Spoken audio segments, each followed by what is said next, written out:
Today's February 5th, 2021. It's 11:24. I was just sitting there thinking about Twan being in jail, and now that means all three of my boys, my sons, my first three sons anyway, my oldest ones, obviously Bryson's not in jail. He's only 22 months old, but anyway.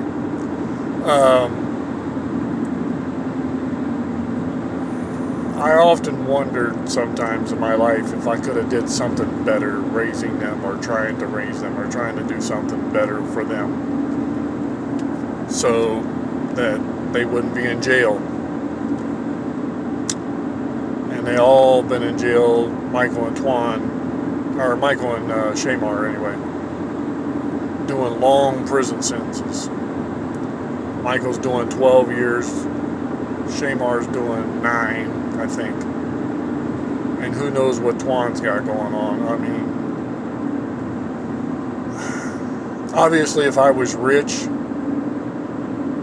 or had a lot more money, I could have took care of them better financially, to where I could have put them in a more stable environment and house here in Florida. And they probably wouldn't have took the path in life that they did.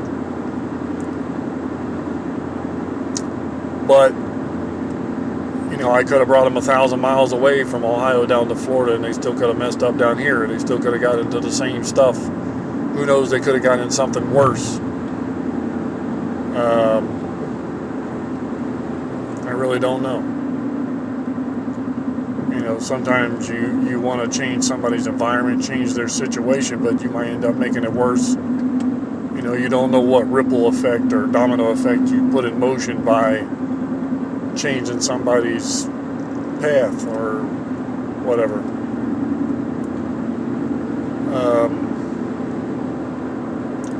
And I feel really bad for Shay. You know, I had him the first 4 years of his life, and then he went to Jacksonville with his mom when she took him. And I didn't see him again until he was 9 years old. I had him for about 2 or 3 weeks that time in Middletown. And then I didn't see him again for like 4 years after I got out of prison. Me and Barbara got married. I seen him again. You know, we had him. We had him for some years. And then he went back to Ohio.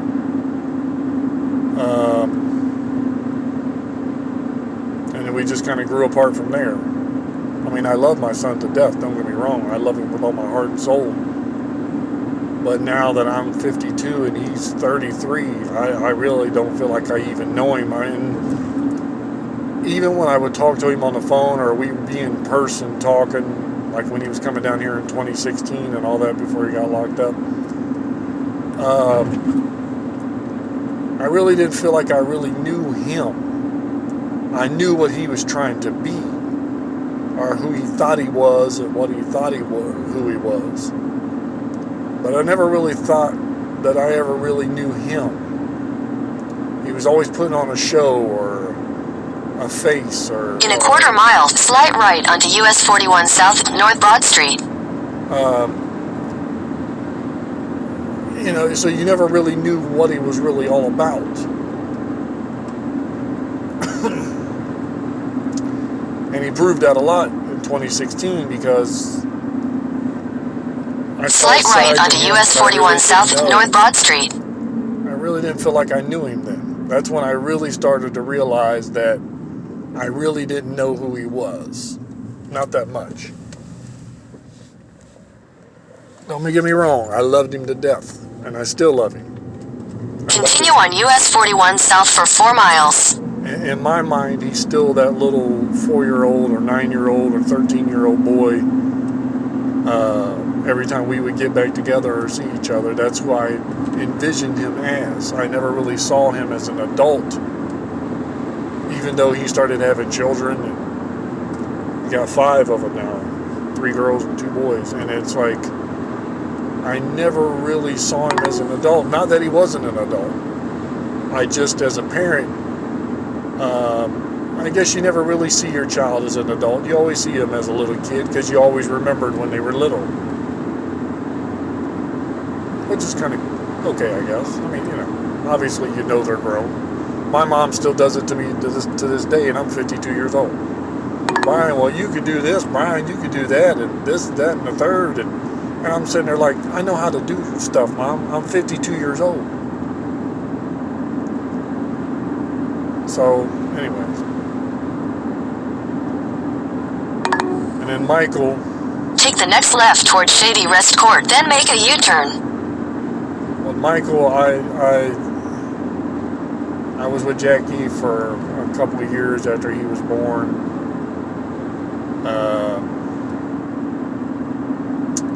Then I moved to Florida after I got out of prison in October 99. And I saw him in Tuan in 2002. Me and Barbara first got married. And I saw him again in 2004 when I brought him here to Florida.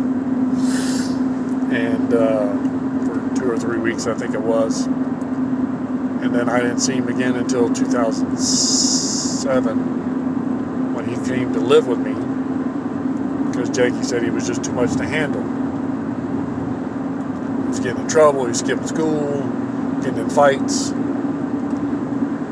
So I brought him down here, and just like Shamar, he was in his own personality, his own thing. He didn't want to listen to nobody, he didn't want to go by the rules that I set, and I wasn't a very strict parent. I didn't want to put too much on him. I want him to have some freedom of some sort, or at least feel like he did.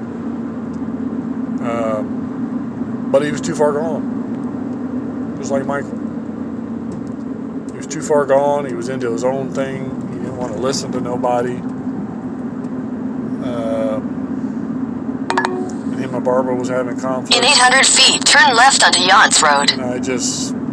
Turn left onto Yance Road, then turn right onto US 41 South. I was just over that. And I sent his ass back to Ohio. February 1st, 2007. In 1,000 feet, turn left onto Chatfield Drive. So, he was gone. And then a couple years later, we moved... Take the second left onto Chatfield Drive. Tuan to come down here.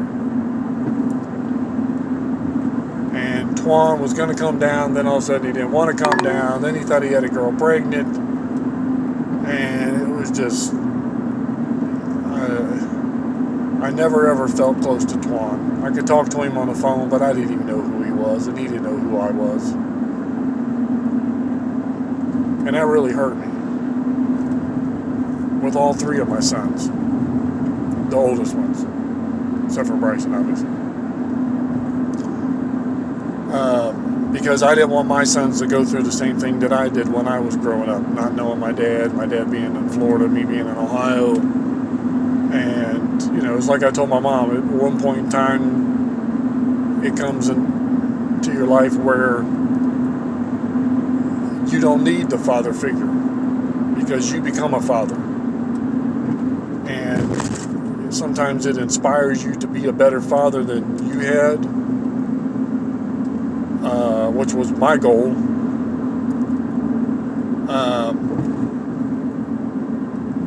Don't get me wrong, my dad's a good guy.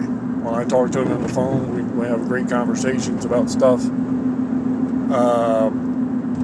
So right now in my life, and even when I was younger, I wasn't looking for a dad anymore.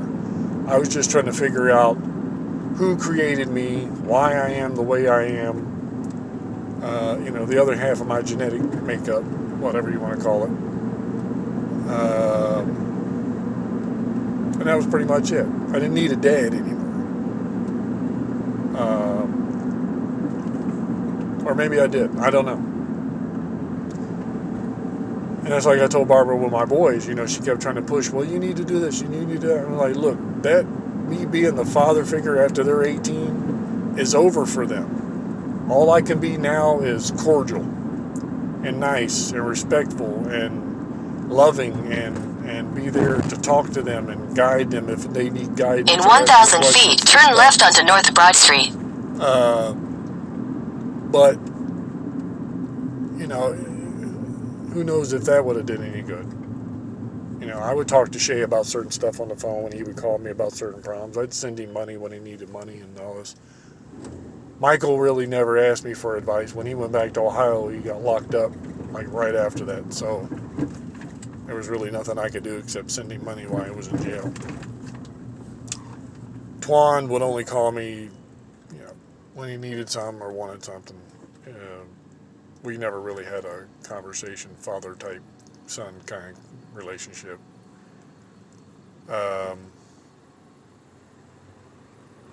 And I think what it was is I more or less just accepted it. I didn't try to force myself on them. If they didn't want to be my son, they didn't have to be my son. Just be respectful. Turn left onto North Broad Street. Whatever, I don't care. You know what I'm saying? In 500 feet, turn left onto Do whatever you want to do in life.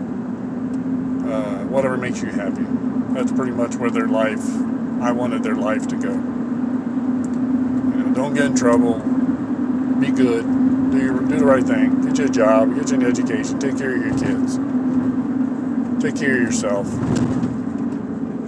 Be a better father than I was to you, if you can do that. That's pretty much it.